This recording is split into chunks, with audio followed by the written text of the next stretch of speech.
நாற்றுத்துவ நீர்த்தேக்கத்தின் வான்கதவுகள் திறக்கப்பட்டு செக்கனுக்கு 3700 கன அடி நீர் விடுவிக்கப்படுவதால் மல்வத்து ஓயாவில் உள்ள நீரை திறந்துவிட உள்ளதாக நீர்ப்பாசன திணைக்களம் தெரிவித்துள்ளது. கல்லோயாவின் நீர்மட்டம் மேலும் அதிகரித்துள்ள நிலையில் அட்டாளை சேனை, அக்கரைப்பற்று, அம்பாறை, தமன, இரக்காமம், மடுல்ல, நிந்தவூர், சம்மாந்துறை பிரதேச செயலாளர் பிரிவுகளில் வெள்ள நிலைமை அதிகரிக்கலாம் என எச்சரிக்கை விடுக்கப்பட்டுள்ளது. எனவே கல்லோயாவை அண்மித்த தாழ்நில பகுதிகளில் வசிக்கும் மக்கள் இது தொடர்பில் அவதானமாக செயற்பட வேண்டும் என நீர்ப்பாசன திணைக்களம் அறிவுறுத்தியுள்ளது. பலத்த மழையினால் அனுராதபுரம், பொலன்னறுவை மாவட்டங்களின் பல வீதிகளில் போக்குவரத்துக்கு இடையூறு ஏற்பட்டுள்ளது. மட்டக்களப்பு பொலன்னறுவை பிரதான வீதியின் கல்லல்ல முதல் மணம்பிட்டிய வரையான பகுதி மூடப்பட்டுள்ளதாக போலீசார் தெரிவித்தனர். மகாவரி ஆறு பெருக்கெடுத்தமையே இதற்கான காரணமாகும். எனவே மாற்று வீதிகளை பயன்படுத்துமாறு போலீசார் பொதுமக்களை கேட்டுக் கொண்டுள்ளனர். மல்வத்தோயா, கெக்கிராவ, பெகெத்லாலிவெல பகுதிகளில் பெருக்கெடுத்துள்ள நீர் பிரவாகத்தினால் தாழ்நில பகுதிகள் வெள்ளத்தில் மூழ்கியுள்ளன. குறித்த பகுதியில் உள்ள சுமார் 150 ஏக்கர் விளைநிலங்களில் வெள்ளம் நிறைந்துள்ளது. பெவல கண்டலம பிரதான வீதியில் பஸ்களுக்கு மாத்திரம் பயணிக்க அனுமதி வழங்கப்பட்டுள்ளது. கண்டலம நீர்த்தேக்கத்தின் வான்கதவுகள் திறக்கப்பட்டமையே இதற்கான காரணமாகும். இலக்கரக வாகனங்கள் தம்புள்ளை, அரவுலவிலிருந்து பெவல வரையிலான வீதியை பயன்படுத்துமாறு போலீசார் பொதுமக்களுக்கு அறிவுறுத்தியுள்ளனர்.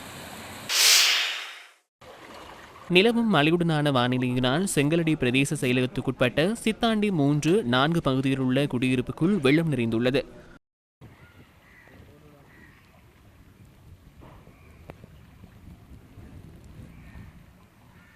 முந்தனையாறு பெருக்கெடுத்தமையினால் இந்த நிலை ஏற்பட்டுள்ளது.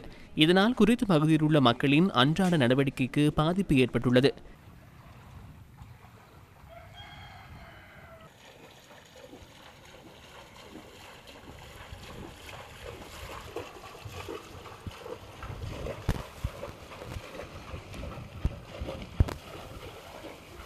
இன்றைக்கு போன தரமந்தத்தை விட கொஞ்சம் கூட வருகிறது.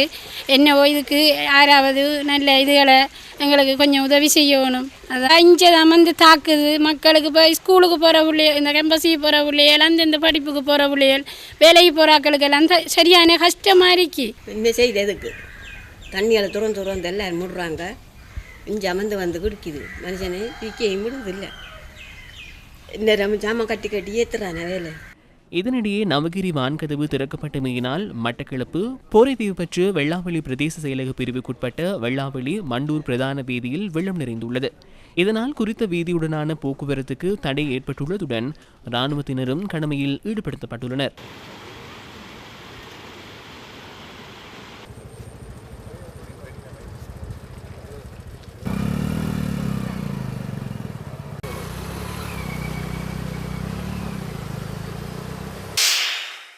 பலத்த மழையினால் பல நீர்த்தேக்கங்களில் உள்ள நீர் திறந்துவிடப்பட்டுள்ளது. ராஜாங்கனை நீர்த்தேக்கத்தின் 12 வான்கதவுகள் தற்போது திறக்கப்பட்டு கலாஓயாவுக்கு நீர் விடுவிக்கப்படுகின்றது. கிரித்தலைவாவி வான்பாய ஆரம்பித்துள்ளது. மின்னேறிய குளத்தின் 7 வான்கதவுகளும் தலா 3 அடிக்கு திறந்துவிடப்பட்டுள்ளன. பலத்த மழையுடன் கூடிய வானிலையினால் 4 மாவட்டங்களுக்கு மண்சரிவு அபாய எச்சரிக்கை விடுக்கப்பட்டுள்ளது. பதுளை, கண்டி, குருநாகல், மாத்தளை மாவட்டங்களின் சில பிரதேச செயலக பிரிவுகளுக்கு மண்சரிவு அபாய எச்சரிக்கை விடுக்கப்பட்டுள்ளது. வடக்கு, கிழக்கு, ஊவா, மத்திய, வடமத்திய மாகாணங்களில் தற்போது நிலவும் மழையுடனான வானிலை எதிர்வரும் 24 மணித்தியாலங்களுக்கும் தொடரும் என எதிர்பார்க்கப்படுவதாக வளிமண்டலவியல் திணைக்களம் தெரிவித்துள்ளது. இதற்கமைய குறித்த பகுதிகளில் 75 மில்லிமீட்டர் பலத்த மழை வீழ்ச்சி பதிவாகும் என திணைக்களம் எதிர்வு கூறியுள்ளது. ஏனைய இடங்களில் இடைக்கிடையே மழை அல்லது இடியுடன் கூடிய மழை பெய்யக்கூடும் எனவும் திணைக்களம் கூறியுள்ளது. மத்திய மலைநாட்டின் மேற்கு சரிவுகளிலும் வடக்கு, வடமத்திய, கிழக்கு, வடமேல் மாகாணங்களிலும் ஹம்பாந்தோட்டை, முனராகலை மாவட்டங்களிலும் காற்றின் வேகம் மணித்தியாலத்துக்கு 40 கிலோமீட்டர் வரை அதிகரிக்கும் என வளிமண்டலவியல் திணைக்களம் வெளியிட்டுள்ள அறிக்கையில் தெரிவிக்கப்பட்டுள்ளது. வடமத்திய மாகாணத்தின் அனைத்து பாடசாலைகளுக்கும் இன்று விடுமுறை வழங்கப்பட்டுள்ளதாக மாகாண கல்வி செயலாளர் தெரிவித்தார். இதனிடையே நிலவும் பலத்த மழையுடனான வானிலையினால் கிழக்கு மாகாணத்தின் அனைத்து பாடசாலைகளுக்கும் இன்று விடுமுறை வழங்குவதற்கு தீர்மானிக்கப்பட்டுள்ளதாக கிழக்கு மாகாணத்தின் ஆளுநர் பேராசிரியர் ஜெயந்தலால் ரத்னசேகர தெரிவித்துள்ளார். மாகாண பாடசாலைகளில் பரீட்சைகள் நடைபெறுவதால் இன்று நடக்கவிருந்த பரீட்சைகள் எதிர்வரும் 25ஆம் தேதி சனிக்கிழமை வரை ஒத்திவைக்கப்பட்டுள்ளன.